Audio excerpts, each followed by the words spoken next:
mental health as we go through this transformation in our weight loss, because I think the farther you go out, it becomes less about weight loss and more about transforming your health, your mind, and transforming some of the things that you have to check yourself to make sure your self-care is on point.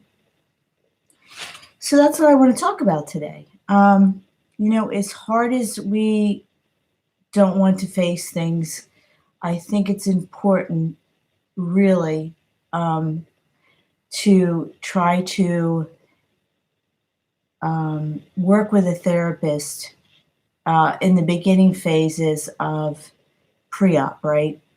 If you can find a therapist, a liaison that understands weight loss and what you're going to be going through when you open Pandora's box with the weight loss, because there's a whole area of unforeseen feelings and circumstances that will come up in the first year.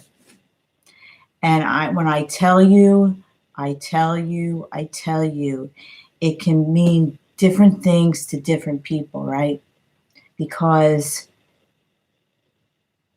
we lie to ourselves. We not lie to ourselves, but we don't want to look at the real reason we choose food for comfort, or if we choose things to cope, or there's a reason why we became unhealthy or obese, right?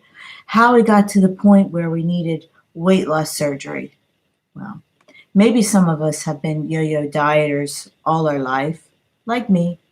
Maybe we have a situation where we cannot keep the weight off. We lose 50 pounds, we gain it back, we gain 60 pounds, or we lose 60 pounds, we keep it off for 5 years, and then we gain it back. Or if we have a life change in our life, right? We get married, we have children, we have hormonal fluctuations, we have death, we have all kinds of things that affect our eating patterns, right? These mental things, and I truly believe that it's a lot of it is mental too, because how many times have I heard it on here, and I've done to myself too? I beat myself up for years and years because I chose the wrong weight loss surgery. I made a wrong choice. And I beat myself because I only had one shot of this. I can't get a revision, unfortunately, for a number of reasons, and you can look back on my videos. But I beat myself up a lot of times over that. I beat myself up for a lot of things. And but there's a fine line of beating yourself up, tearing yourself down, or giving yourself excuses, right? So, I mean, there is a big mental part of this as we go through this path. And I believe I will always be on this path of staying in check, staying in check with what I'm eating, staying in check of how my movement is, staying in check of how my mental health is. Check to see if my relationships that are in my life that are healthy, and if not, with all these things, how can I go about fixing them? Not to ignore them, right? I'll tell you a little story the other day. My husband doesn't have a weight problem. He's never been on a diet. He's an ectomorph. He has a fast metabolism, and I've complained about that in a lot of my videos. But we went to the Amish market. We had a couple things. I like to buy their meats and stuff. Well, they had these wonderful donuts, right? They're good. They're homemade. There are a lot of, you can get different types of pastries or whatever. So I decided that I was going to get a donut. Now, the donut that I chose was something that I really liked. Now, growing up, I lived a block from the bakery. We had our house, our little hometown bakery, and they made the best cream-filled donuts. It was the white cream donuts that was, sends the sugar molecule to your brain that lights up the serotonin. And my mom ate a lot of them, but that was a treat, right? Only a treat. We didn't have it every week. But there was that donut. I've never tasted another donut like it. The cream filling inside, the sweet cream filling. I mean, my friend Lori, her brother worked at the donut shop, and we used to go visit him. And he used to say, open your mouth, and he'd take this big thing that they filled the donuts with, and we'd open our mouth, and he'd squeeze all that cream in our mouth.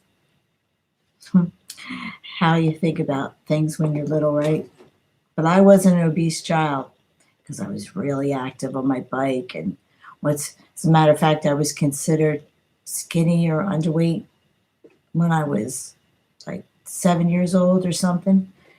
So anyway, I digress. But anyway, the donut. So I bought a donut and I ate it. And all of a sudden, it triggered a memory in my brain, because we all have these thoughts that are in our subconscious mind. And we cannot filter them all out because they're way back there, right? As soon as I bit into that cream donut, it signaled a memory from way back in my head that it tasted just like that donut from the bakery from when I was little. So after that, the next week, my husband said, I'm going to the Amish place. Do you want one of those donuts? I said, yeah, get me one of those donuts. Now I knew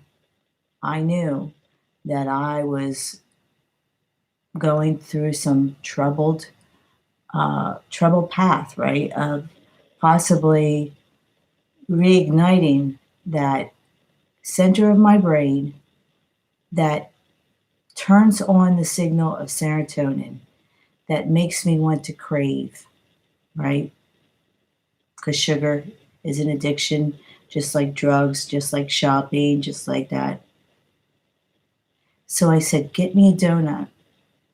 So he brought the donut home, and I cut the donut in half. So I didn't eat the whole donut. What I did was I cut it in fours, and I savored that donut for 4 days. Every day, I looked forward to that donut. I went back to that donut, and I ate a piece. And then I thought to myself, I had to examine that behavior, right? Because that dangerous behavior, what it leads to, right? For us, may not lead to a behavior for some people, but for me, that will lead me to disordered eating again, right? The disordered eating that I had to break away from the first 9 months when I was waiting for my weight loss surgery. The disordered eating from fast foods. The disordered eating of highly palatable foods. Now, I went through a phase in my weight loss surgery that I started hiding food. hmm I don't think I ever talked about this. I would hide it in the car in the little weird thing that's there. And the weirdest thing, I was hiding it from me. I was hiding it from me and I was sneaking it, because the first year I really was strict, right? And I'd take a little piece and I'd savor that little piece of candy or whatever. And then I realized that this was part of the disordered eating, right? This was part of the bad behaviors that they warn us about, right? That will send us in a spiral. So we constantly have to check our behaviors. Eve, I'm 7 years out, right? I don't think, I don't think we ever cannot stop checking ourselves, checking our behavior patterns. Are we doing healthy things? Are we slowly reverting back to our old ways? Yes. I have a non-working tool.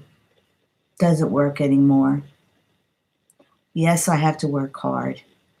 I have to work hard every day, and sometimes it's mentally exhausting. But the thing about it is that I don't want to go back. I don't want to go back to that 215-pound obese woman, right? So all the necessary positive behaviors that I have learned along the way, I have to keep them in check. I have to revisit them. Why am I doing this? Why? Is it for vanity reasons? No, it's not for vanity reasons anymore, because I'm going to be 59 years old, right? I'm not a sexy babe no more, right? I'm married. Um, I can't be a Playboy centerfold. I can't be Miss America. This is all about my health. This is about maintaining my blood sugar, maintaining my neurological status, because my sister, what? And my mother, I have bad genetics, I have Alzheimer's. My mother had a heart attack at 51 years old.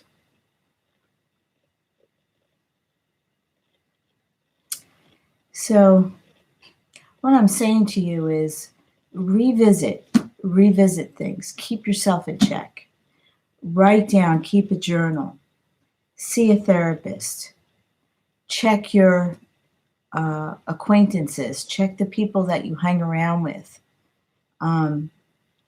Make sure your spouse or your significant other are on your team, right? They don't have to bully you. They don't have to.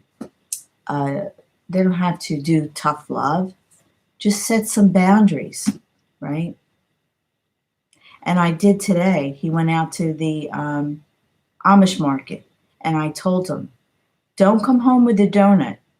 Don't think you're helping me, because you're not. I don't want a donut. Why? Because I don't want to set that pattern in my subconscious head, reactivate that serotonin, reactivate that food beast, and I'm back on the cycle all over again."